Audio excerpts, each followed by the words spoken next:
वैकुंठ धाम कहाँ है? कितने वैकुंठ धाम हैं और कहाँ कहाँ पर हैं? वैकुंठ धाम किसका निवास स्थल है? आपका स्वागत है हमारे YouTube चैनल अलौकिक तथ्य में। आज हम आपसे वैकुंठ धाम के बारे में बात करने वाले हैं। हिंदू धर्म के अनुसार कैलाश पर महादेव ब्रह्मलोक में ब्रह्मदेव रहते हैं। उसी तरह भगवान विष्णु वैकुंठ में रहते हैं। वैकुंठ लोक 3 जगह बताई गई है, धरती पर, समुद्र में और स्वर्ग के ऊपर। वैकुंठ को विष्णु लोक और वैकुंठ सागर भी कहते हैं। भगवान श्री कृष्ण के बाद इसे गोलोक भी कहने लगे हैं।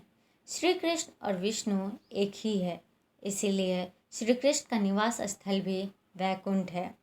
पहला वैकुंठ धाम के बारे में बात करें तो धरती पर बद्रीनाथ, जगन्नाथ और द्वारिकापुरी को भी वैकुंठ धाम कहा जाता है।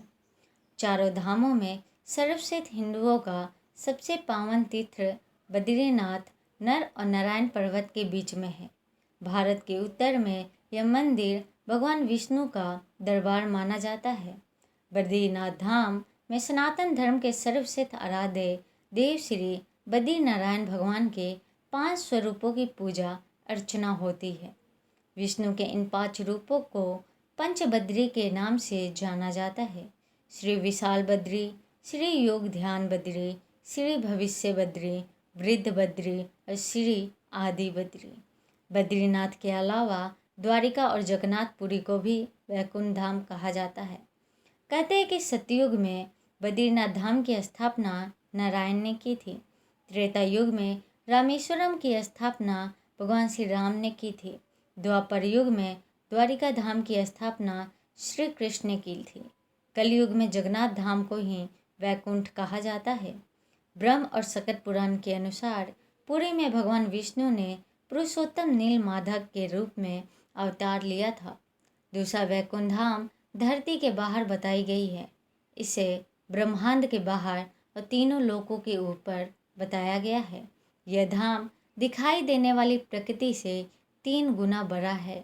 इसकी देखरेख के लिए भगवान के 96 करोड़ पार्षद तैनात है।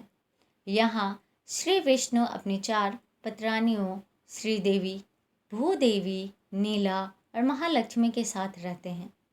इसके बारे में कहा जाता है कि मरने के बाद विष्णु भक्त यहाँ जाते हैं और फिर कभी वापस नहीं आते। वो जीवन और मरण के चक्र से मुक्त हो जाते हैं। पुराणों के अनुसार वैकुंठ हमारे ब्रह्मांड के परे है। जीवात्मा जब इस वैकुंठ की यात्रा करती है तो उन्हें विदा देने के लिए मार्ग में समय के देवता, दिवस के देवता, ग्रहों के देवता, सभी 33 कोटि के देवता पहले उन्हें किसी योनि में ढकेलने का प्रयास करते हैं, उन्हें वैकुंठ जाने से रोकते हैं। लेकिन जो भगवान विष्णु के भक्त होते हैं एक पाद विभूति के अंतिम सीमा तक जाते हैं और त्रिपाद विभूति के बाहर प्रवाहित होने वाली विरजा नदी के तट पर छोड़ देते। इसी एक पाद विभूति में हमारा पूरा ब्रह्मांड और सारे लोक हैं। इसके बाद शुरू होता है वैकुंठ धाम। मान्यता के अनुसार वैकुंठ धाम और एक पाद विभूति के बीच विरजा नामक नदी बहता है। मुक्त होने वाली आत्मा को सभी देवता इसी विरजा नदी के पास छोड़ देते हैं। तब आत्मा डुबकी लगाकर वैकुंठ चली जाती है। उस पार से पार्षदगण उनको सीधे विष्णु के पास लेकर जाते हैं। वहाँ उनका दर्शन करके परम आनंद को प्राप्त करते हैं। पुराणों में वैकुंठ धाम का बड़ा ही रोचक चित्रण किया गया है। तीसरा वैकुंठ धाम भगवान श्री कृष्ण ने द्वारका के बाद एक और नगर बसाया था जिसे वैकुंठ कहा जाता है। कुछ इतिहासकारों के मुताबिक अरावली की पहाड़ी श्रृंखला पर कहीं वैकुंठ धाम बसाया गया था जहां इंसान नहीं सिर्फ साधक ही रहते थे। भारत की भौगोलिक संरचना में अरावली प्राचीनतम पर्वत है। भूशास्त्र के अनुसार भारत का सबसे प्राचीन पर्वत अरावली का पर्वत है। माना जाता है कि यहीं पर श्री कृष्ण ने वैकुंठ नगर बसाई थी। राजस्थान में यह पहाड़ नैऋत्य दिशा में चलता हुआ ईशान दिशा में करीब दिल्ली तक पहुंचा है। अरावली उत्तर भारतीय पर्वतमाला है।